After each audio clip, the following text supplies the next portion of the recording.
चलो बेटा आ जाओ। सैंपल पेपर 5 के कोशिश करेंगे सारे क्वेश्चन से डिस्कस हो जाए। आज की रिकॉर्डिंग में नहीं होंगे तो कुछ रहेंगे, 2-4 अगली क्लास में हो जाएंगे। ठीक है, आ जाओ। 1 बाय 1 क्वेश्चन ले रहे हैं। एमसीक्यू से स्टार्ट करें बेटा। तो पहला क्वेश्चन आपके सामने है, नंबर ऑफ एलिमेंट ए में दिए हैं 4, बी सेट के अंदर एलिमेंट है 3, the number of function from A into B. प्यारे बच्चों, ये ए सेट मान लो, इसमें एलिमेंट 1, 2, 3 और 4, ये 4 एलिमेंट्स हैं। ये बी सेट आपको दे दिया गया जिसमें मान लो कि सपोज 5, 6 और 7 ये 3 वैल्यूज हैं। एक एग्जांपल के तौर पे ले रहा हूं मैं। The number of function, function की डेफिनेशन क्या थी? Every element of set A, set ए के हर एलिमेंट की सिंगल इमेज बी में होनी चाहिए। तो बेटा यहां पर अगर इसका पहला एलिमेंट लें तो इसके लिए इमेज की कितनी ऑप्शंस हैं? कोई भी ऑप्शन हो सकती है। यानी इसके लिए हमारे पास जो 3 ऑप्शंस आ गए। इसके लिए मान लो मैंने इसको इसके साथ एसोसिएट कर दिया। अब अगला एलिमेंट है 2, इसके लिए कितनी ऑप्शन? Sir again 3, again 3। अगर मैं इसको इसके साथ एसोसिएट करूंगा तो फंक्शन तो बनेगा, बट मैनी वन फंक्शन बनेगा ये। तो फंक्शंस के लिए इसके लिए भी ऑप्शन 3 है, नेक्स्ट के लिए भी 3 है, नेक्स्ट के लिए भी 3 है। तो this and this and this and this, 3 into 3 into 3 into 3, total कितने फंक्शन बनेंगे सर? 81। 81 में से कुछ फंक्शन होंगे 1 1, कुछ होंगे मैनी वन। मतलब टोटल 81 फंक्शन 2 कैटेगरी में डिवाइड होंगे, 1 1 और मैनी वन। अलग बात है कि ये भी बात ध्यान रखना कि सर अगर ए में काउंटिंग ज्यादा है और बी में कम है तो फंक्शन जितने भी बनेंगे सारे के सारे मैनी वन बनेंगे, कोई भी 1 1 नहीं बनेगा। इंजेक्टिव की काउंटिंग देखेंगे तो इसमें 0 बनेगी, कोई इंजेक्टिव नहीं बनने वाला। ठीक है, तो करेक्ट ऑप्शन कौन सा हो गया प्यारे बच्चों? सी। अगला क्वेश्चन फिर से हमारे पास आ रहा है बेटा कि ए सेट, सर एक मैट्रिक्स दे दी गई है, this is symmetric, the value of x की पावर वाई। सर एक्स की पावर वाई की वैल्यू निकालनी है। सिमेट्रिक की डेफिनेशन क्या होती है कि सर ए मैट्रिक्स और ए का ट्रांसपोज दोनों सेम होते हैं। यानी कि सर ए आई जे जो मैट्रिक्स है ये आपके पास ए आई जे, इसका ट्रांसपोज ये दोनों सेम होंगे। इसका मतलब सर ए आई जे किसके इक्वल होगा? सर ए जे आई के इक्वल। मतलब ट्रांसपोज लेंगे तो रो और कॉलम के प्लेस इंटरचेंज हो जाएंगे। इसका मतलब सर A12 किसके इक्वल होगा? A21। सर A23 किसके इक्वल होगा? A32। इनके प्लेस से बदलेंगे तो ये कंडीशन आपके हर एक एलिमेंट पे सेटिस्फाई करेगी। अब यहां आप एक चीज नोटिस कीजिए, सर ये वाला एलिमेंट है A12, ये होना चाहिए A21 के इक्वल, यानी ये एलिमेंट इसके इक्वल। तो y की वैल्यू यहां से क्या आ गई हमारे पास? 2। उस तरह से सर ये वाला जो एलिमेंट है इसके इक्वल होना चाहिए, तो x आ गया बेटा यहां से 7। हमें निकालनी है सर x की पावर y, यानी कि सर 7 की पावर 2, इसका मतलब आंसर इज 49। तो correct option is C, C is the correct option, right. अगला क्वेश्चन आ जाए बेटा, क्वेश्चन नंबर 3। थर्ड क्वेश्चन में कहा गया कि दिस एक मैट्रिक्स दी गई A inverse does not exist. Matrix आपको पता है कि मैट्रिक्स का जो इनवर्स होता है वो होता है adjoint of A divided by determinant A. यह इनवर्स तब एग्जिस्ट नहीं करेगा जब डिनोमिनेटर में डिटर्मिनेंट ए की वैल्यू 0 होगी। आंसर कह रहा है ये इनवर्स एग्जिस्ट नहीं करेगा। इसका मतलब कि सर इसका जो डिटर्मिनेंट है 2 लैम्डा माइनस 3, 0, 2 एंड 5, सर 1, 1 और 3, it must be equal to 0। अब इसको अगर हम एक्सपेंड करें तो सर 2 के मल्टीपल में क्या आएगा? दिस रिमूव, ये आ गया सर 6 माइनस 5। मैं इस कॉलम के अलॉन्ग एक्सपेंड कर रहा हूं सर। अगला एलिमेंट आ गया 0, फिर 1 के मल्टीपल में ये eliminate 5 lambda plus 6, sir that must be equal to 0। प्यारे बच्चों ये आ गया आपका 2 plus 5 lambda plus 6 is equal to 0। तो 5 लैम्डा की वैल्यू क्या आ गई बेटा? तो लैम्डा की वैल्यू आ गई यहां से -8/5। -8/5 का मतलब करेक्ट ऑप्शन क्या आ गया प्यारे बच्चों? बी आ गया। ठीक है, अगला क्वेश्चन। ऐसे क्वेश्चन बहुत सारे बनते हैं, ध्यान रखना, और सारे क्वेश्चन मतलब इस वैरायटी के इंपॉर्टेंट है। Sir sine inverse x plus sine inverse y, sine inverse x plus sine inverse y आपको दिया गया है सर 2π/3 के इक्वल। बड़ा सिंपल सा क्वेश्चन है ये। Cos inverse x plus cos inverse y की वैल्यू निकालनी है। यार आप सबको ये तो पता है कि sine inverse x plus cos inverse x क्या होता है?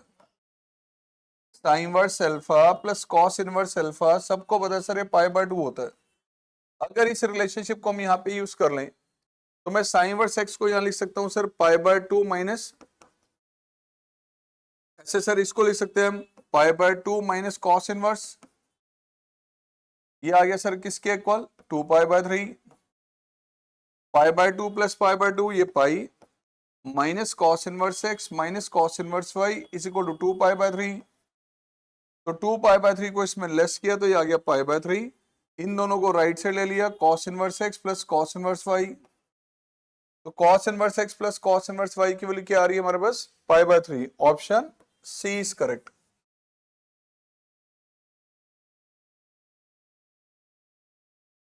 Next question, question number 5। Sir एक फंक्शन दिया गया f x sine x by x plus cos x, अगर एक्स जीरो नहीं है, अगर एक्स की वैल्यू जीरो नहीं है तो फंक्शन ये है, और अगर एक्स की वैल्यू जीरो है तो फंक्शन है के। This is continuous at x is equal to zero, कह रहा है सर फंक्शन कॉन्टिन्यूस है जीरो पे, then the value of k. प्यारे बच्चों अगर फंक्शन कॉन्टिन्यूस है, function is continuous at x is equal to zero, इसका मतलब limit x approaches zero f of x ये होना चाहिए बेटा किसके इक्वल फंक्शन की वैल्यू जीरो पे, and sir limit x approaches zero या बेटा sign x by x plus में cos x, it must be equal to function की वैल्यू जीरो यानी के इक्वल। अब आपको तो sine theta by theta, theta approaches zero ये 1 होता है, एंड कॉस थीटा की वैल्यू भी 1 होती है अगर थीटा अप्रोचेस जीरो तो।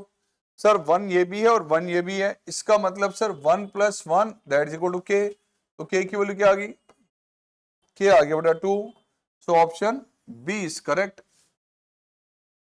Option B is correct.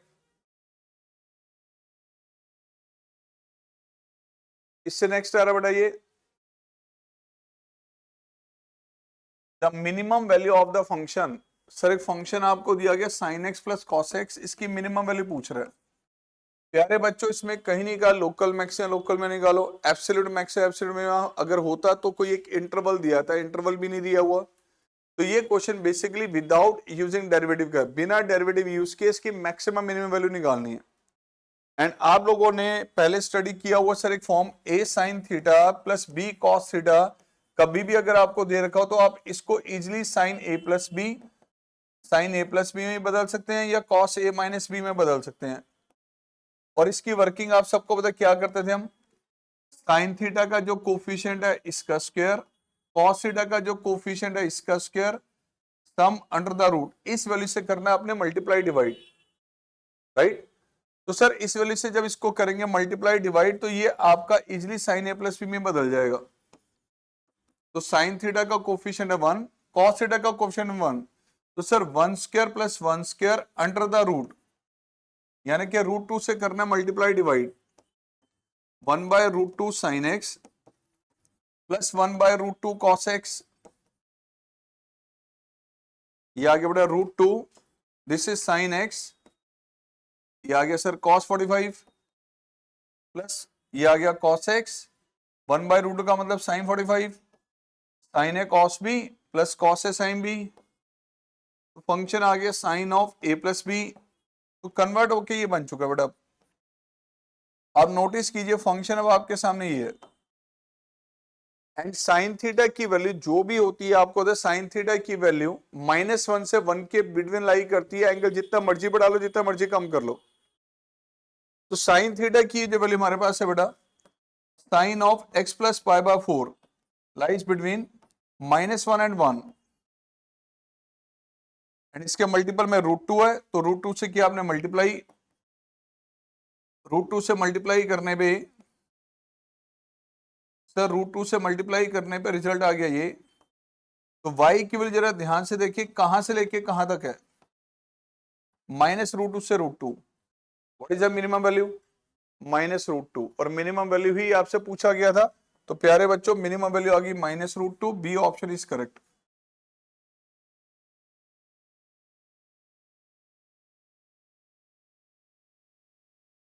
चलो जी नेक्स्ट क्वेश्चन देखिए जरा। सर डेरिवेटिव निकालना है इसका, sir d by d x of sine inverse x by 3 plus में cos inverse x by 3, sine inverse plus cos inverse, ध्यान से देखो ये दोनों जगह वैल्यू सेम चल रही है।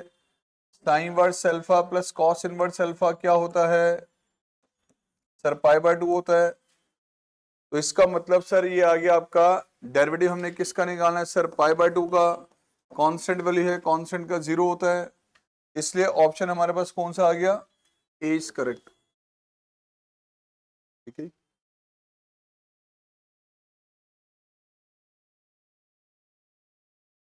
चलो लीनियर प्रोग्रामिंग का क्वेश्चन आ गया sir. In defining of an LPP if m stand for the number of constants, m क्या बता रहा है सर, कितनी लीनियर इनइक्वालिटीज आपको दी गई है, and n for the number of variables, और एन बता रहा है कि उसमें कितने वेरिएबल्स हैं। आमतौर पे जब एलपीपी का क्वेश्चन सॉल्व करते हैं तो ध्यान से देखें सर, अगर आपके पास वेरिएबल आमतौर पे उसमें दो होते हैं, एक एक्स होता है और एक वाई होता है। लाइक एक आपको दे गया 2x plus y less than equal to 12, मैंने एक इनइक्वालिटी ये ले ली, इट इज अ कांस्टेंट। इस कांस्टेंट में कितने वेरिएबल है, दो। सर क्या एक ही इनइक्वालिटी का ग्राफ लेके क्या मैं इसकी शेडिंग करते हुए इसका कॉमन एरिया और इसके कॉर्नर पॉइंट निकाल सकता हूं, नहीं। मिनिमम कितने होने जरूरी हैं लाइंस, दो। अगर एक लाइन और होगी, सपोज मैंने ये एक लाइन और ड्रॉ कर दी, उसका कॉमन एरिया लिया, तो अब कॉर्नर पॉइंट पॉसिबल है। तो जितने वेरिएबल आपके पास इसमें होते हैं कांस्टेंट में, कम से कम उतने ही कांस्टेंट होने जरूरी हैं। एक कांस्टेंट के अंदर कितने वेरिएबल होते हैं, दो, एक्स और वाई दो वेरिएबल होते हैं, तो मिनिमम दो कांस्टेंट होने जरूरी है। दो से ज्यादा, 3, 4, 5 कितने भी कांस्टेंट दे, कितनी भी इनइक्वालिटी जैसी दे दे, हम वर्किंग कर लेंगे। लेकिन कभी भी नंबर ऑफ वेरिएबल्स की काउंटिंग इनइक्वालिटी से ज्यादा नहीं हो सकती। तो अगर आपके पास दो वेरिएबल है तो कम से कम दो आपके पास कांस्टेंट होने जरूरी हैं। अगर दो से ज्यादा हमारे पास कांस्टेंट होंगे, 3, 4, 5, तब भी हम इसको सॉल्व कर लेंगे, लेकिन एक कांस्टेंट से वर्किंग नहीं होगी। तो जितने वेरिएबल है कम से कम उतने कांस्टेंट होने जरूरी हैं, उतनी इनइक्वालिटीज होनी जरूरी है। अब ये पूछ रहे सर, अगर m बता रहा है नंबर ऑफ कॉन्स्टेंट्स और n बता रहा है नंबर ऑफ वेरिएबल्स, तो नंबर ऑफ वेरिएबल जितने होंगे कम से कम कॉन्स्टेंट्स की वैल्यू उतनी होनी जरूरी है। यानी जो कॉन्स्टेंट्स हमारे पास है बेटा m और वेरिएबल्स है n, तो ये जो वैल्यू हमारे पास है इससे ग्रेटर होनी चाहिए या इसके इक्वल होती है। कभी भी ऐसा नहीं हो कि कॉन्स्टेंट्स आपके पास कम है और वेरिएबल ज्यादा है, ऐसा नहीं होना चाहिए। तो m की वैल्यू n से ग्रेटर होगी तो हम ये वर्किंग कर पाएंगे। तो m should be greater equal to n। तो m और n में रिलेशनशिप सर ये बी ऑप्शन को सेटिस्फाई कर रही है। ठीक है, अगला केस सर, ये क्वेश्चन जब आपको दिया गया, नेक्स्ट ध्यान से देखें क्या कह रहे,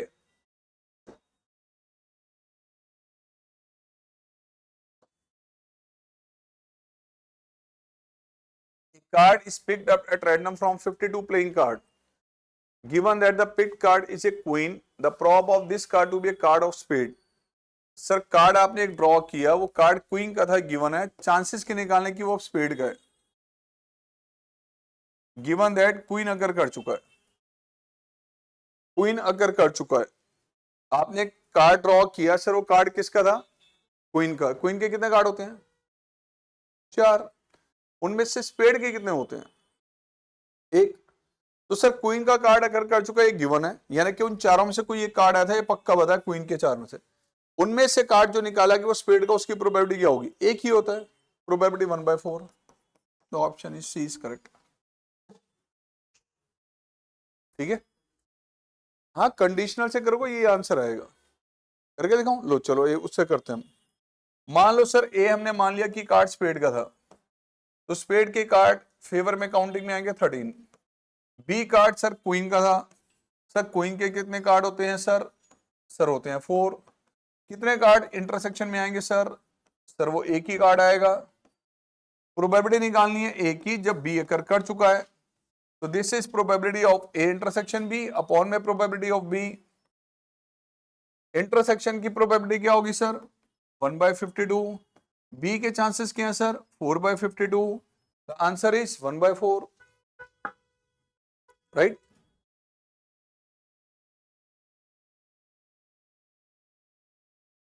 आ जाओ जी, अगला क्वेश्चन है ये sir, sine inverse x plus sine inverse y plus sine inverse z, तीन साइन इनवर्स का सम। सर तीन साइन इनवर्स का सम किसके इक्वल दिया गया है? 3π/2।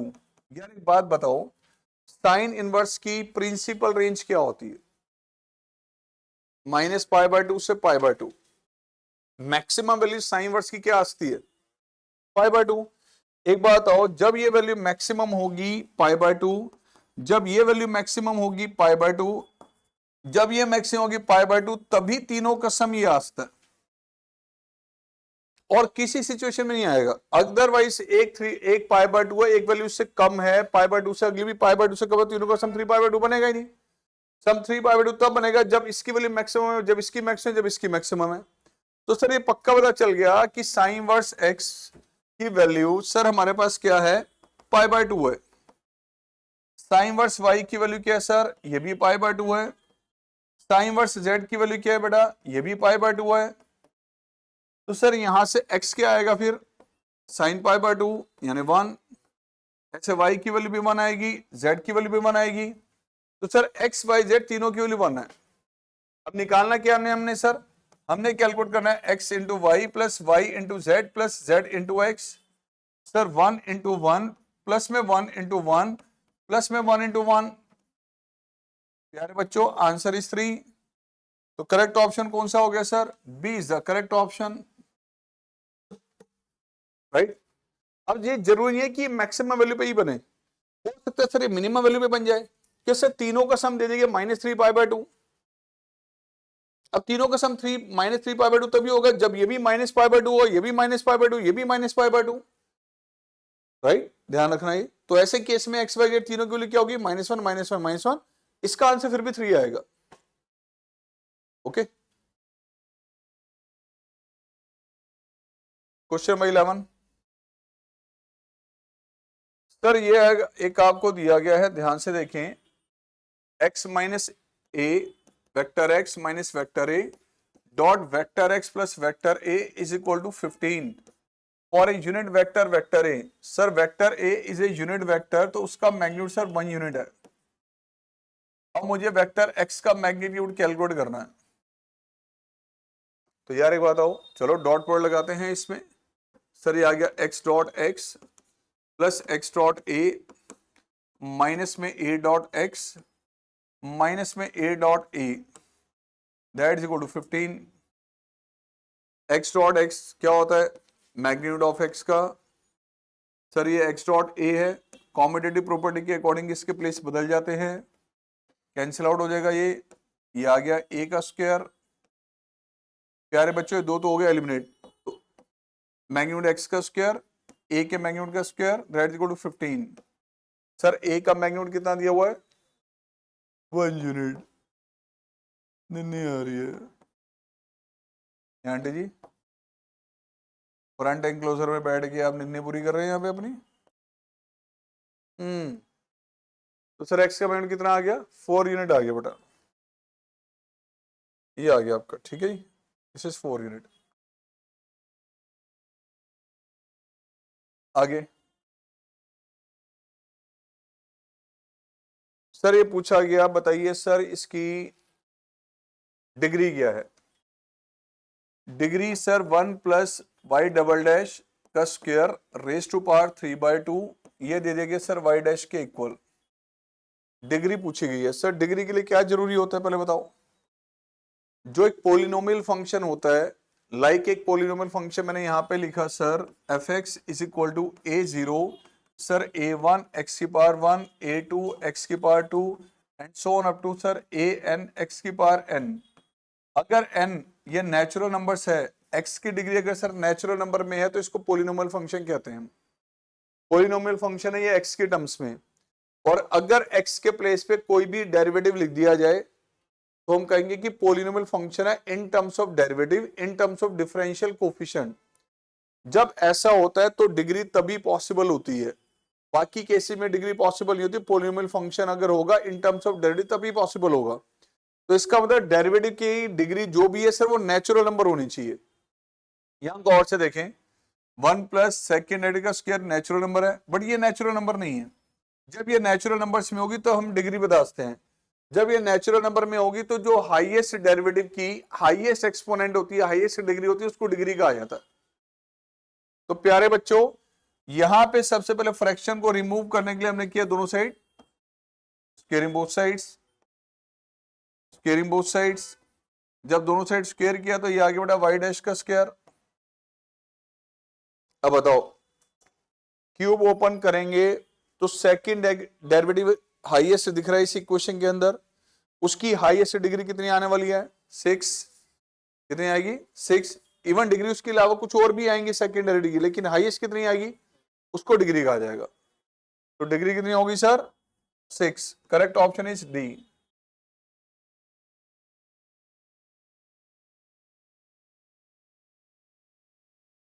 अगला क्वेश्चन लो बच्चों, ये हमारे पास आ गया एक इंटीग्रेशन का। Integration of x plus 3 upon x minus 1।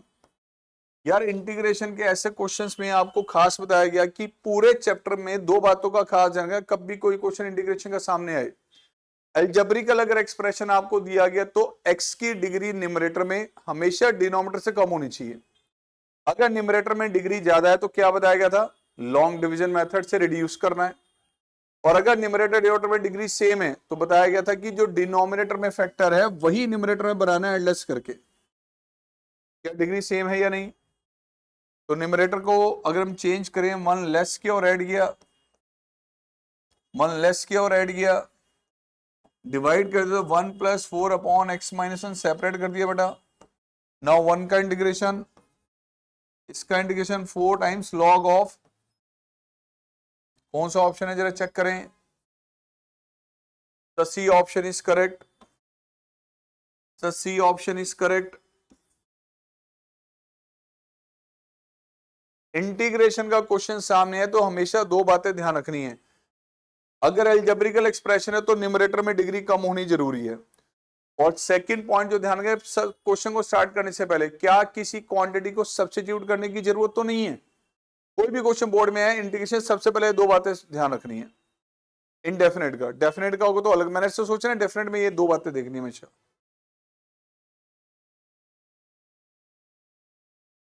अगला क्वेश्चन आगे बढ़ाइए। If a line makes angle 90 degrees, 60 degrees respectively with x and y axis, then the acute angle made by the line with z axis। आप सबको होता है sir direction ratio, direction cosines क्या थे?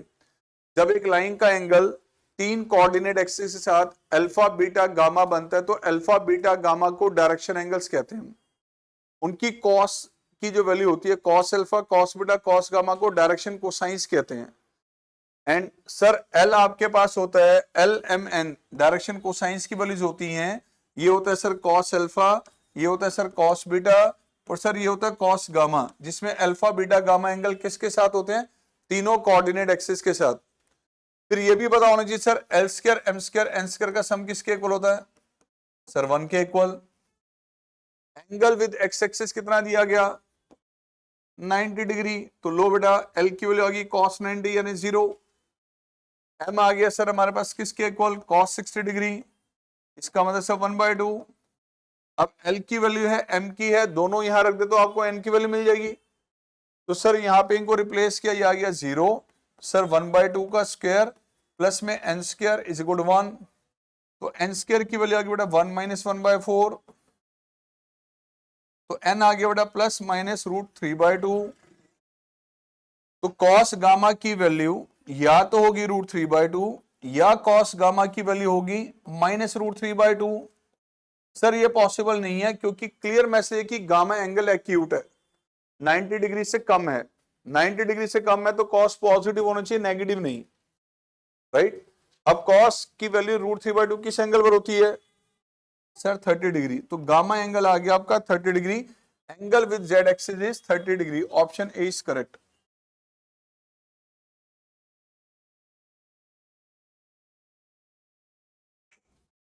Sample paper का advantage बेटा ये होता है कि सारे चैप्टर आपके एक साथ आ रहे हैं, सारे चैप्टर एक साथ आ रहे हैं, तो आपका माइंड सारे चैप्टर में धीरे धीरे एक्टिव हो जाता है।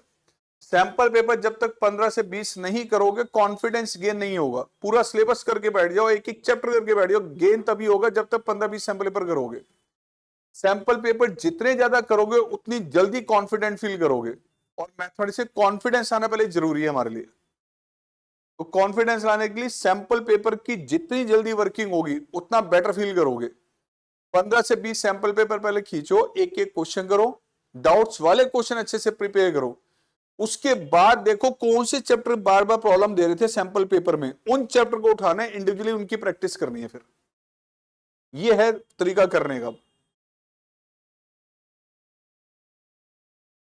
नेक्स्ट क्वेश्चन आ जाओ बेटा। इंटीग्रल दिया गया सर 0 से लेके pi mod of cos x. Modulus वाले क्वेश्चन में क्या करते थे, लिमिट्स को ब्रेक। लिमिट्स कहां ब्रेक करते थे बेटा, क्रिटिकल वैल्यू। तो कॉस थीटा कहां पर 0 होगा सर, 90 पे, 19 के बीच में आ रहा है, तो मैंने 0 से लेकर 90 लिया बेटा, मॉड ऑफ कॉस एक्स। उसके बाद सर 90 से लेके लिया हमने 180 मॉड ऑफ कॉस एक्स। 0 से 90 में तो कॉस पॉजिटिव होगा, सो मॉड की जरूरत वैसे ही नहीं हमें। और 90 से लेके 180 में अगर हम देखें तो ये नेगेटिव होगा, ये माइनस कॉस एक्स। कॉस का इंटीग्रेशन लिया बेटा साइन एक्स, लिमिट्स 0 से लेके π/2, और ये आगे सब माइनस साइन एक्स, लिमिट्स π/2 से लेके पाई। तो बड़ा आंसर इसका भी 1, इसका 1 + 1, the answer is 2। 2 is the correct option, ध्यान रखना, ऑप्शन बी इज करेक्ट।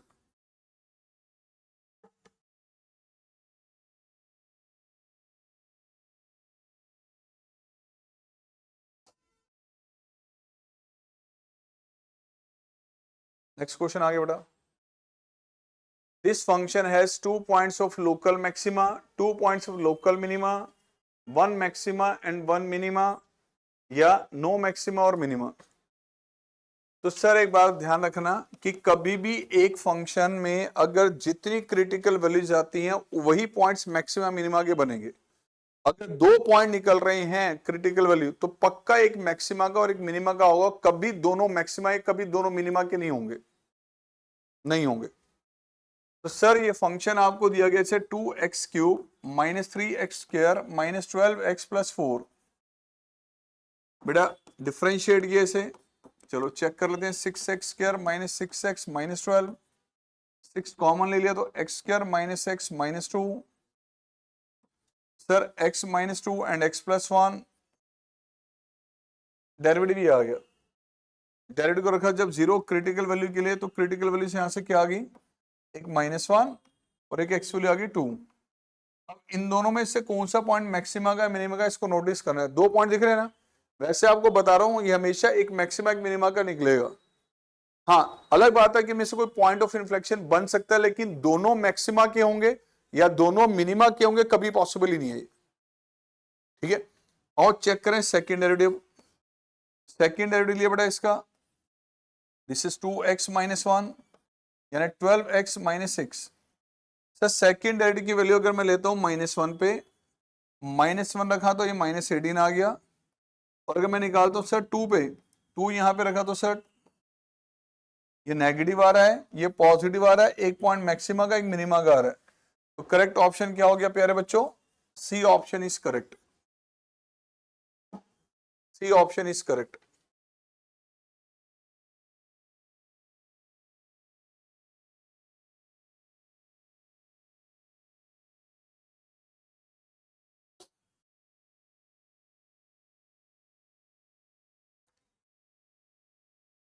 देखो बेटा,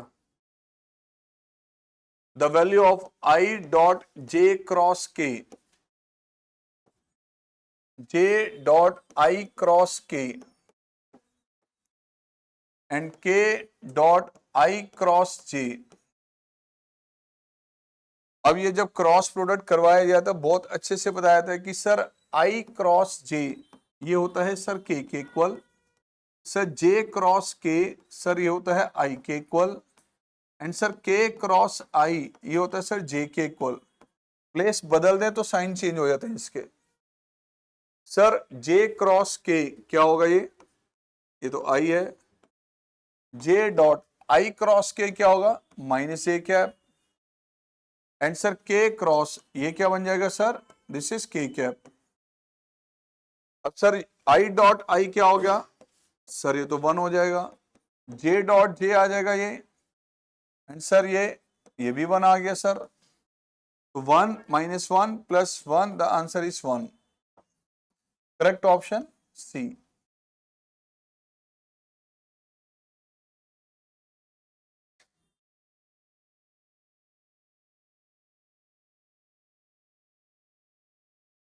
आ जाओ प्यारे बच्चों, A and B are independent events.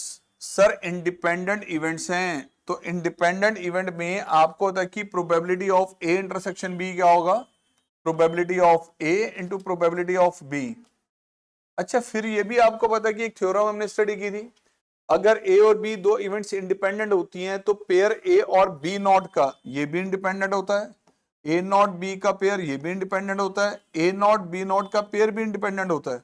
यानी जो कंडीशन ए और बी में ये लग रही है वो इसमें भी लगेगी, इसमें भी लगेगी, इसमें भी लगेगी। और ये थ्योरम बोर्ड एग्जाम में आ चुकी है, प्रिपेयर कर रखे हैं, डोंट अवॉइड कि अगर ए और बी इंडिपेंडेंट है तो ये भी इंडिपेंडेंट होती है। ये थ्योरम करवाई थी, इसका प्रूफ आना चाहिए सबको। अब सर कह रहा है ए और बी इंडिपेंडेंट है, probability of A union B. Sir probability of A union B की वैल्यू आपको दी गई है 3/8। आपको कैलकुलेट करना है probability of A complement into में प्रोबेबिलिटी ऑफ बी कॉम्प्लीमेंट। तो सर ये बन जाएगा probability of A complement intersection B complement, इस कंडीशन के according. A not B not भी क्या सर, इंडिपेंडेंट पक्का बताए, तो A not intersection B not ये इसके इक्वल होता है। अब डी मॉर्गन्स लॉ क्या बताता था कि सर ये किसके इक्वल होगा, probability of A union B whole complement as per De Morgan's law. And what is this, 1 minus probability of A union B.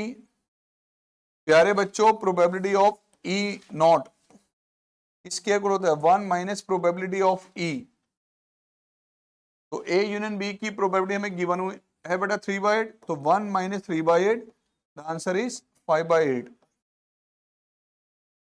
5/8 option A is correct.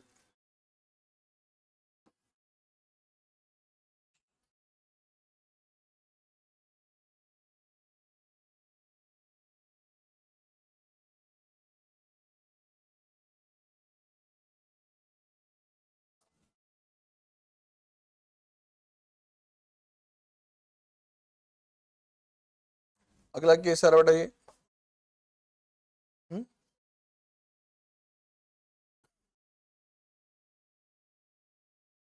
क्या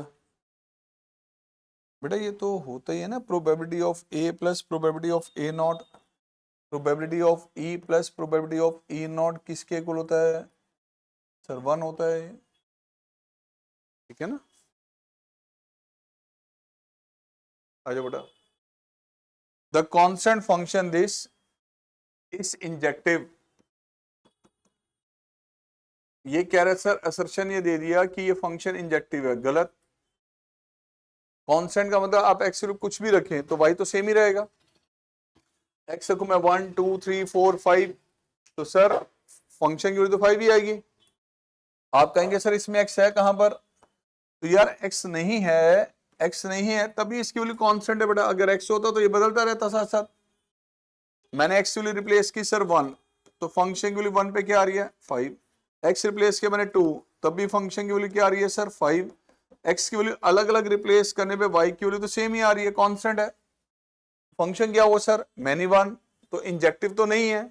assertion तो बेटा आपके पास यहाँ पे फॉल्स है, ठीक है। अगला case, this function is surjective if every element of set B has a pre image in the set A. Yes, यही डेफिनेशन होती है सर हमारे पास सर्जेक्टिविटी की, कि कोडोमेन के हर एलिमेंट के लिए उसका पार्टनर डोमेन में होता है, यानी हर एक इमेज के लिए कॉरस्पॉन्डिंग प्री इमेज ए में है। This is true and this is false, okay.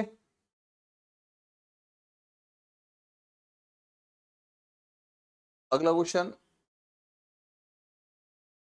Question number 20, क्या कहा गया 20 क्वेश्चन में, देखो बेटा, a function f this is increasing on its domain. Function आपको दिया गया sir 10x minus x, derivative लेंगे तो क्या आएगा सर, सीकेंड स्क्वायर माइनस 1,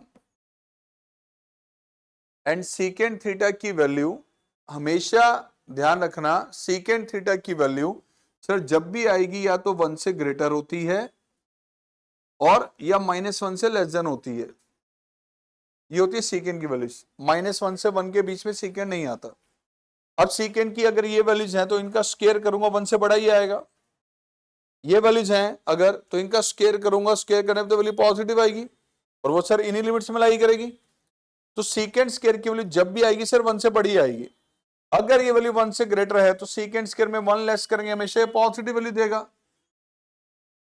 तो this function is increasing on its domain, बिल्कुल ठीक है सर, दिस इज ट्रू, बिल्कुल ठीक है। The function is set to be increasing on a comma b अगर एफ डैश एक्स पॉजिटिव हो, 0 से ग्रेटर हो। सर यस, बिल्कुल ये भी ठीक है। तो क्या ये इसका रीजन है? यस, ये इसका रीजन है। तो correct option is a, assertion be true, reason be true, and reason is the correct answer of the assertion. अगला क्वेश्चन आ जाओ बेटा।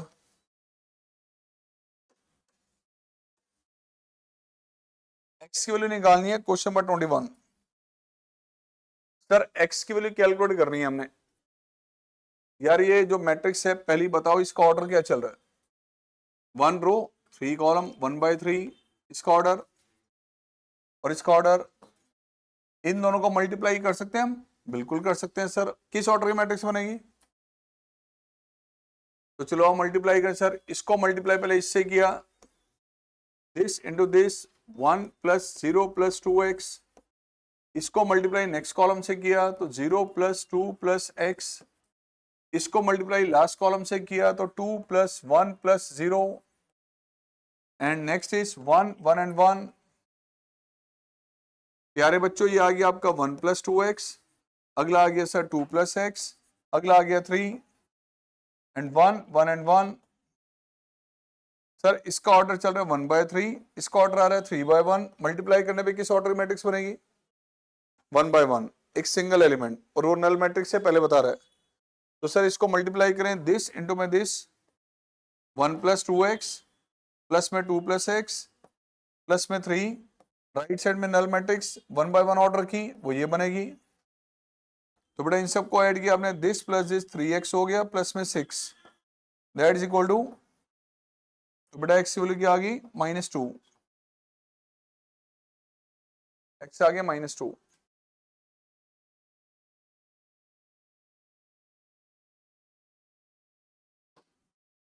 कुछ सिंपल क्वेश्चन भी आते हैं, पेपर का लेवल ऐसे मेंटेन्ड होता है कि कुछ क्वेश्चन तो बिल्कुल स्ट्रेट फॉरवर्ड होंगे, लेकिन जिस तरह से कॉम्पिटेंसी लेवल बढ़ रहा है पेपर में, हर सेक्शन के अंदर बी सी डी ई चारों सेक्शन में एक एक क्वेश्चन आने वाला है ऐसा जो आपको परेशान करेगा।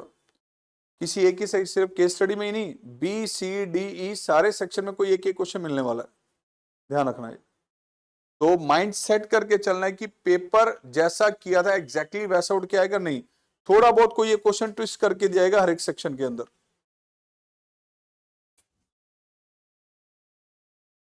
और बेटा नेक्स्ट क्वेश्चन,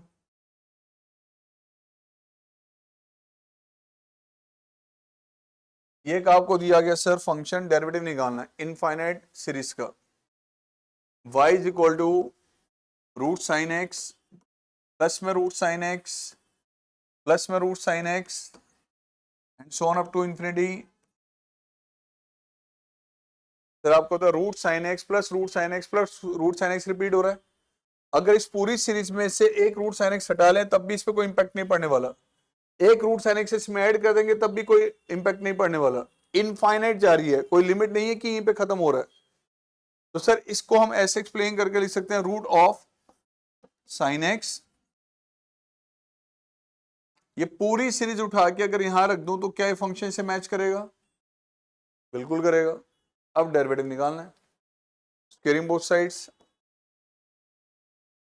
दोनों साइड स्क्वायर किया बेटा, इसको लेफ्ट में ले दो y square minus y is equal to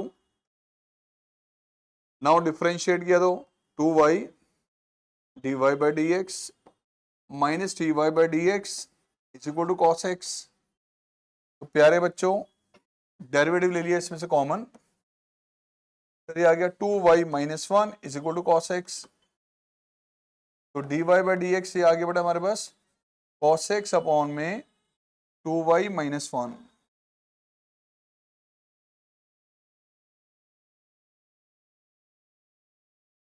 okay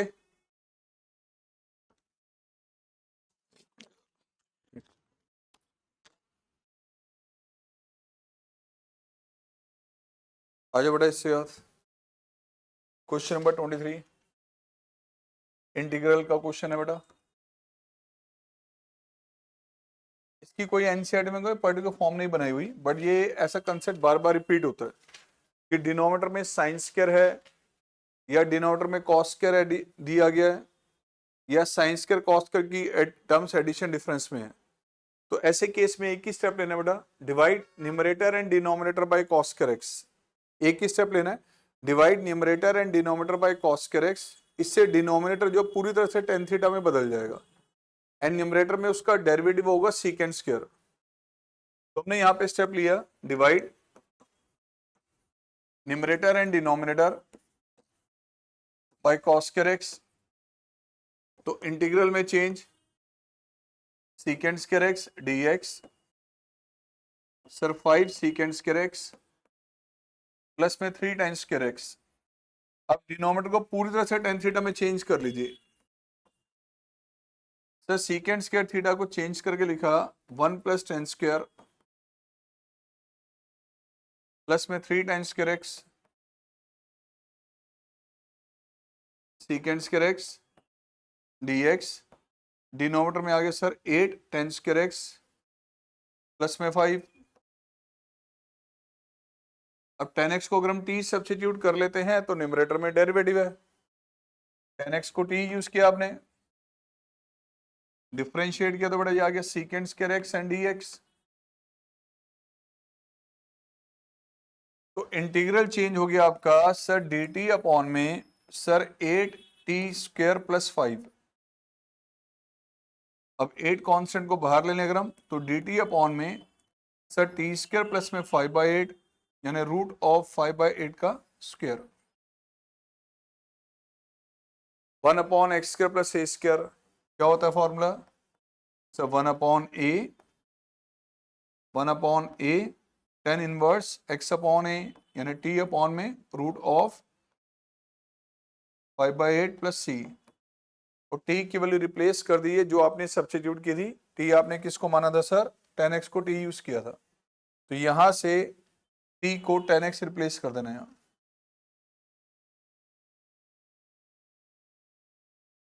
और इनडेफिनेट का कोई भी क्वेश्चन एग्जाम में है सी के बारे में जरूर मैसेज दें कि sir C is an arbitrary constant. जरूर मैसेज दें, अपने आप को सेव करके चलें। अगर स्कोर करना पूरा 100% तो इस छोटी छोटी बातों का ध्यान रखें। जो फॉर्मूला लग रहा है, जो प्रॉपर्टी लग रही है वो मेंशन करनी है। जहां फॉर्मूला लगाया हमने 1 upon x square plus a square तो उसका फॉर्मूला सर आपको यहाँ पे मेंशन करना चाहिए, ध्यान रखना, ठीक है। पूरा रीजन होगा ना तो टीचर के पास कोई चांस ही नहीं होगा कि मार्क्स से डिडक्ट कर ले। और कोई भी पेपर आप सॉल्व कर रहे हैं तो हर एक क्वेश्चन के बाद जब दूसरा क्वेश्चन अटेम्प्ट करें तो स्पेस मार्जिन दिखना चाहिए। सर पहला क्वेश्चन आपने किया मान लो इतने एरिया में, तो अगला क्वेश्चन साथ में स्टार्ट करो, थोड़ा गैप छोड़ो और उसके बाद यहाँ पे स्टार्ट करो। मार्जिन दिखना चाहिए कि आपका गैप है। ये हर सब्जेक्ट के लिए बात कर रहा हूं मैं, ताकि टीचर को पूरी देखो आपका पहला उठाते ही पेपर जहां टीचर के चेहरे पे ये शिकन आ गई ना, यार ये कैसे किया इस बच्चे ने, तो नंबर वहीं कम हो गए। और पेपर जहां बनाया किया बढ़िया प्रेजेंटेशन है, क्या बात है यार, क्या बच्चा है, वहीं आपके 2-4 नंबर फ्री में मिल गए, समझ जाओ। चेकिंग थोड़ा रिलैक्स हो जाएगी, लीनियंट हो जाएगी। आपकी आंसर शीट देखते ही टीचर के ऊपर से एक इंप्रेशन पड़ना चाहिए, बच्चा बढ़िया यार, नंबर मिलने लग गए, पॉजिटिव वाइब्स आ गई टीचर के माइंड में। तो ये हमेशा पेपर की हर एक क्वेश्चन के बाद जब अगला क्वेश्चन अटेम्प्ट करे तो एक गैप उसमें मार्जिन नजर आना चाहिए कि आपने मार्जिन दी है, ठीक है, ध्यान रखना ये।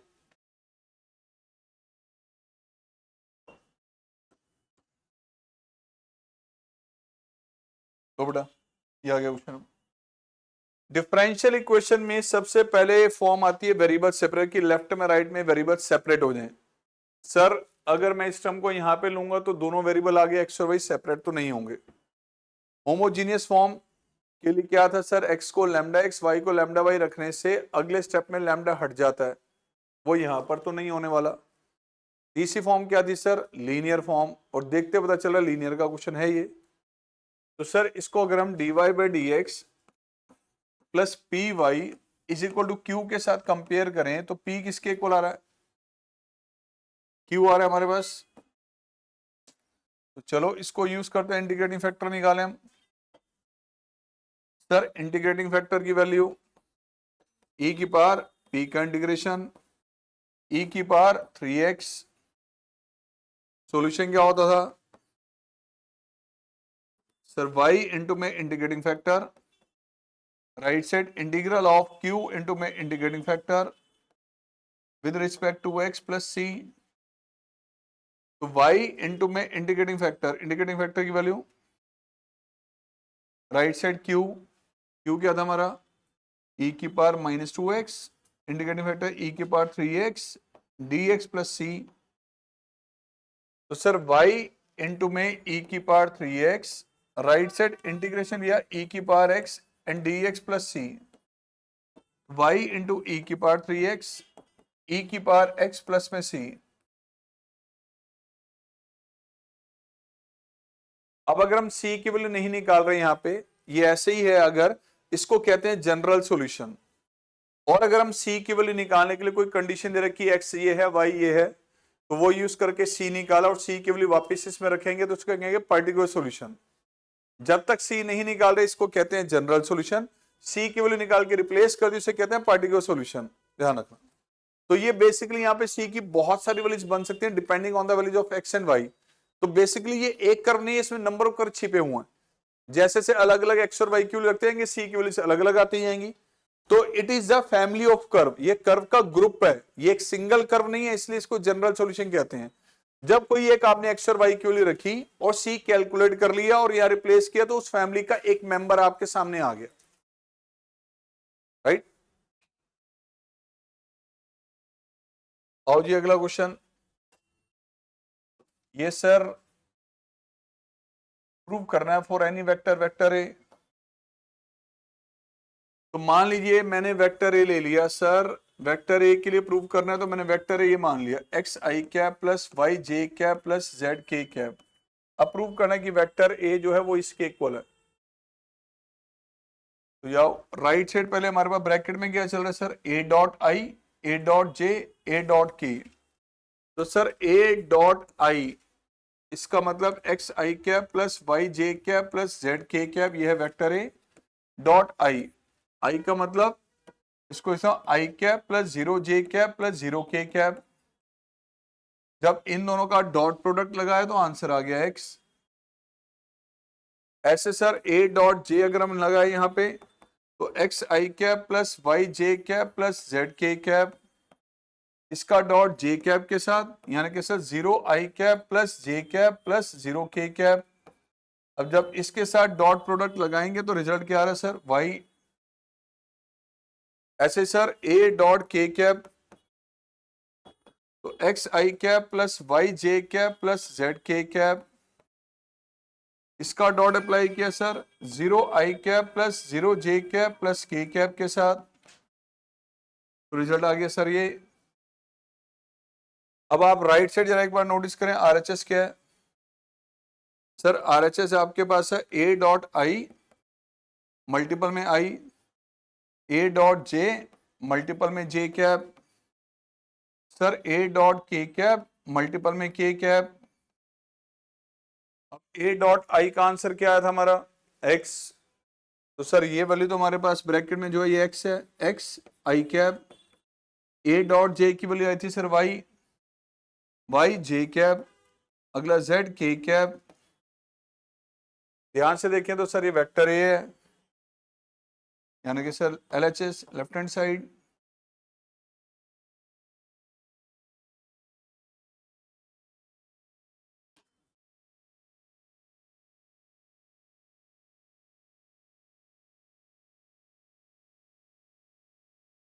डन। और नेक्स्ट क्वेश्चन, बड़ा बेहतरीन क्वेश्चन है डेरिवेटिव्स का, और बोर्ड एग्जाम में एक नहीं कई बार आ चुका है, ये पहले भी आपको कई बार टेस्ट में दिया गया है। गौर से देखिए तो सर यहाँ पे ए स्क्वायर माइनस एक्स स्क्वायर की फॉर्म लग रही है। इनवर्स ट्रिग्नोमेट्री के स्पेशल केसेस जो बार बार वहां से स्टार्ट हुए, डेरिवेटिव में भी लगे, इंटीग्रेशन में लगे, सर ये वही फॉर्म है, a square minus x square under the root. ऐसे केस में एक्स को क्या रखा जाता है, ए साइन थीटा या a cos theta. Same expression यहां भी है। तो सर हमने यहाँ पे क्या यूज किया, मैंने एक्स को सब्स्टिट्यूट किया यहाँ पे साइन अल्फा, और वाई को मान लिया सर सपोज साइन बीटा। तो ये आ गया sir root of 1 minus x square plus में root of 1 minus y square is equal to, और वैल्यू रिप्लेस करें इसकी, अब root 1 minus sine square alpha plus में root 1 minus sine square beta. तो राइट साइड आ गया a sine alpha minus sine beta, तो this is cos alpha plus में cos beta, right side a sine alpha minus sine beta. Sir cos c plus cos t, 2 cos c plus t by 2 cos c minus t by 2, right side sine c minus sine d, आ गया 2 cos c plus t by 2 sine c minus t by 2। Left और right cancel out हो रहा है, 2 and ये cos, 2 and ये cos cancel out, तो cos alpha minus beta by 2 divided by sine of alpha minus beta by 2। Sir इस sign के term से यहां डिवाइड किया तो यहां आ गया ए, कॉस बाय साइन प्यारे बच्चों ये आ गया cot alpha minus beta by 2। तो sir alpha minus beta by 2 क्या होगा फिर, कॉट इनवर्स है अल्फा माइनस बीटा की वैल्यू 2 टाइम्स कॉट इनवर्स है। अब अल्फा बीटा की जो भी वैल्यूज थी सर वो यहां से रिप्लेस कर लें। अल्फा की वैल्यू क्या आएगी यहां से साइन वर्स एक्स, बीटा आ गया साइन वर्स वाई, तो sine inverse x minus sine inverse y, sir 2 times cot inverse a. Now differentiate with respect to x, क्या आएगा डेरिवेटिव इसका 1 upon root 1 minus x square 1 upon root 1 minus y square into में d y by d x.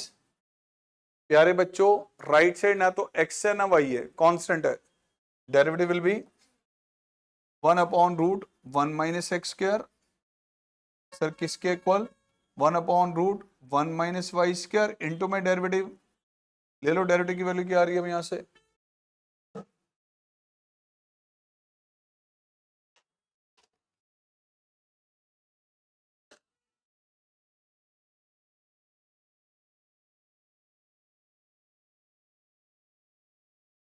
अभी कुछ मत पूछो बीच में, अभी रिकॉर्डिंग चल रही है बीच में।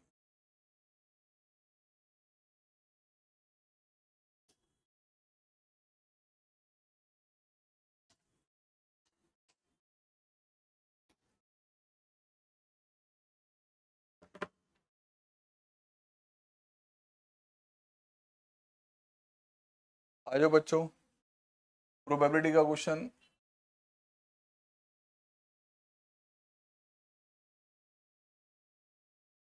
The odds against A solving a problem are 4 to 3। ए एक प्रॉब्लम को सॉल्व कर लेगा, उसकी जो प्रोबेबिलिटीज है उसके बारे में कह रहा है, odds against A solving a problem are 4 to 3 and odds in favor of B, B solve कर पाएगा उसके फेवर के जो odds हैं वो बता दिए 7 to 5। Find the probability that the problem is solve. तो सर यहां पे मैंने 2 इवेंट ले ली, पहले एक E और एक F। E मान लिया sir A solve the problem, A problem को सॉल्व कर ले, इसको मैंने मान लिया event. B solve the problem, B इस प्रॉब्लम को सॉल्व कर पाएगा, उसको मैंने नाम दे दिया एफ। अब सर क्वेश्चन में क्या गिवन आपको ध्यान से देखें, ये कहा गया odds in favour of A solving a problem, यानी ऑड्स इन फेवर ऑफ ई। ये आपको दिया गया सर रेशो 4:3, अगेंस्ट है। ओ लो जी, अगेंस्ट कर लो, thank you. Odds against A,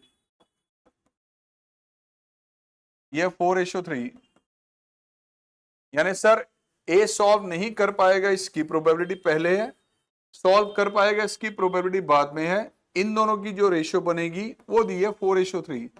against का मतलब पहले नॉट के चांसेस है, बाद में इसके चांसेस है। तो ए सॉल्व नहीं कर पाएगा, उसकी प्रोबेबिलिटी क्या होगी 4/7। ए सॉल्व कर लेगा सेम प्रॉब्लम को, उसके चांसेस 3/7। एक तो ये आपको दिया हुआ। उसी तरह से सर कह रहा है odds in favour of be solving it, odds in favour of be solving, यानी इन फेवर ऑफ एफ। ये क्या दिया हमें 7:5, यानी probability of F ratio probability of F not, ये है 7:5। यानी बी सॉल्व कर लेगा, उसकी प्रोबेबिलिटी कितनी है 7/12। बी सॉल्व नहीं कर पाएगा, उसके चांसेस क्या है सर 5/12। अब 2% ने ट्राई किया इस प्रॉब्लम को, चांसेस के निकालने, द प्रॉब्लम इज सॉल्व। यार ए और बी 2% ट्राई कर रहे हैं, एक ए और एक बी। सिचुएशन बनती है पहले की ए और बी में से किसी से भी सॉल्व ना हो, या ए से सॉल्व हो जाए और बी से ना हो, या बी से हो जाए और ए से ना हो, या दोनों से सॉल्व हो जाए। सैंपल स्पेस में ये 4 सिचुएशंस बन रही हैं। इनमें से किस केस में प्रॉब्लम सॉल्व हो रही है? लास्ट में भी हो रही है, सेकंड लास्ट में, थर्ड लास्ट में, फर्स्ट में नहीं हो रही बस। तो सर इन सारे केसेस की प्रोबेबिलिटी का सम होगा 1, ये तो कंफर्म है, क्योंकि इसके अलावा कोई सिचुएशन नहीं बनती। तो प्रोबेबिलिटी हमें कैलकुलेट जो करनी है सर, इसकी निकालनी, the problem is solve, the problem is solve. बेटा 1 में से लेस कर दें इसकी, the problem is not solve, इसकी कॉम्प्लीमेंट की प्रोबेबिलिटी। इस केस में प्रॉब्लम सॉल्व नहीं हो रही, जब ए ने ट्राई किया, बी ने ट्राई किया, दोनों से सॉल्व ना हो। सर ए ने ट्राई किया, ए से सॉल्व नहीं हुई, एंड बी ने ट्राई किया सर, बी से भी नहीं हुई। 1 minus probability of E not intersection F not, यानी ए से सॉल्व ना हो, probability of E not, and B ने ट्राई किया, बी से भी सॉल्व ना हो। थ्योरम आपको याद होनी चाहिए, अगर ए और बी, अगर ई और एफ दो इवेंट इंडिपेंडेंट है, तो sir E not F not का पेयर भी इंडिपेंडेंट होता है। तो ए से सॉल्व ना हो उसके चांसेस है 4/7, बी से सॉल्व ना हो उसके चांसेस क्या है 5/12। तो 1 माइनस 4/7 एंड 5/12 कैंसिल आउट, ये 1 माइनस 5/21, द आंसर इज 16/21।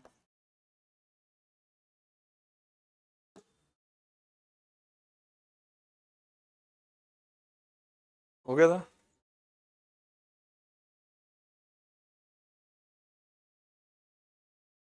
ओ बेटा इंटीग्रल का क्वेश्चन है, दो अलग अलग केस हैं।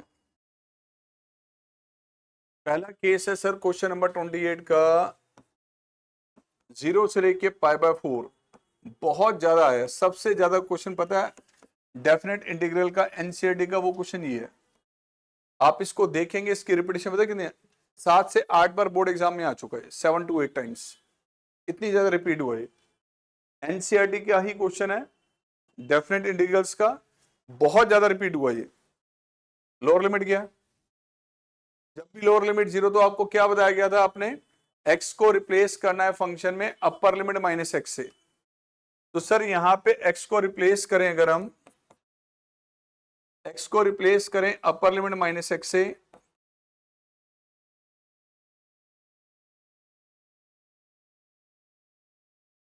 और यहां रीजन देना पड़ेगा जब आपने प्रॉपर्टी यूज किया, तो 0 to a fx dx that is equal to 0 to a f of a minus x and dx। ये प्रॉपर्टी यूज करनी है बेटा, साथ साथ ध्यान रखना, ऐसे मेंशन करना है आपने। ये आ गया 0 to π/4 log of sir 10a minus b के according 10a minus 10b over 1 plus 10a 10b।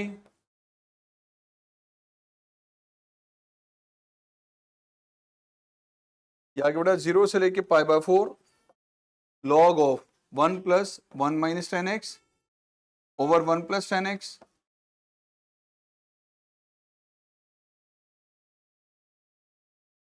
तो रिजल्ट बन गया बेटा इंटीग्रल का, दिस इज 0 से लेके pi by 4 log of 1 plus 10x plus 1 minus 10x over 1 plus 10x।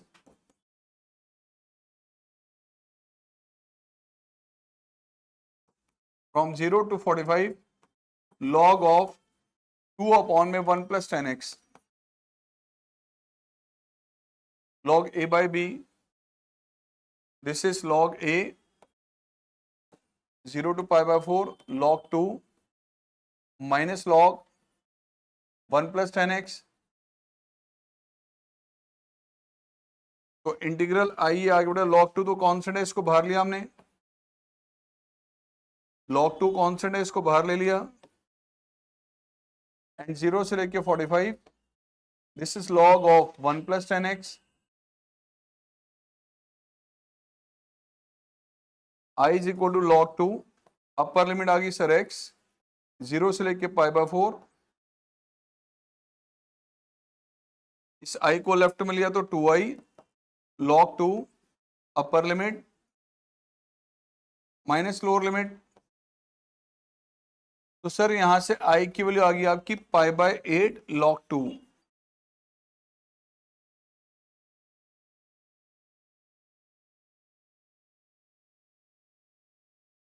Second इसी का क्वेश्चन है पार्ट बेटा हमारे पास, सेकंड ऑप्शन है वो minus pi by 4 two pi by 4। Question था आपका mod of sine x. Even odd की प्रॉपर्टी ध्यान रखना बेटा, इवन फंक्शन ऑड फंक्शन की प्रॉपर्टी तभी लगती थी जब lower limit upper limit opposite sign की वैल्यूज हो।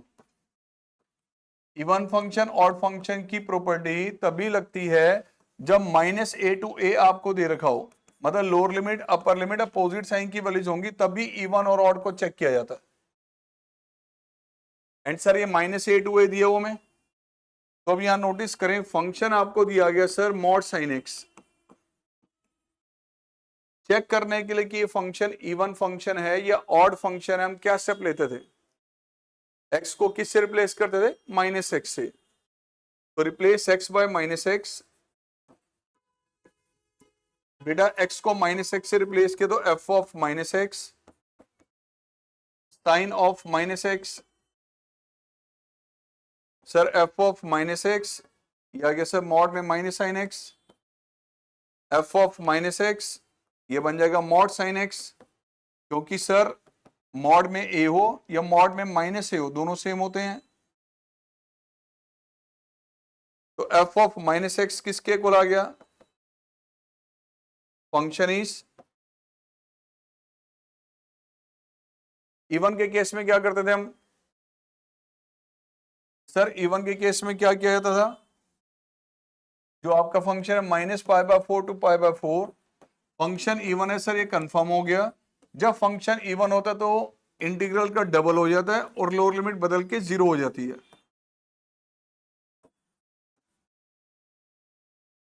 सर इवन के केस में क्या बताया गया था, माइनस ए टू ए जो आपके पास केस होता है ये क्या बन जाता है सर, 2 टाइम्स फ्रॉम 0 टू ए। लेकिन ये तब पॉसिबल होता है जब फंक्शन क्या होता है, when fx is even, lower limit बन जाती है सर 0 और इंटीग्रल का ट्वाइस। अब x की वैल्यू 0 से लेके कहां तक है, कौन सा क्वाड्रेंट, फर्स्ट में तो सारे पॉजिटिव होते हैं तो मॉड की जरूरत ही नहीं है बेटा।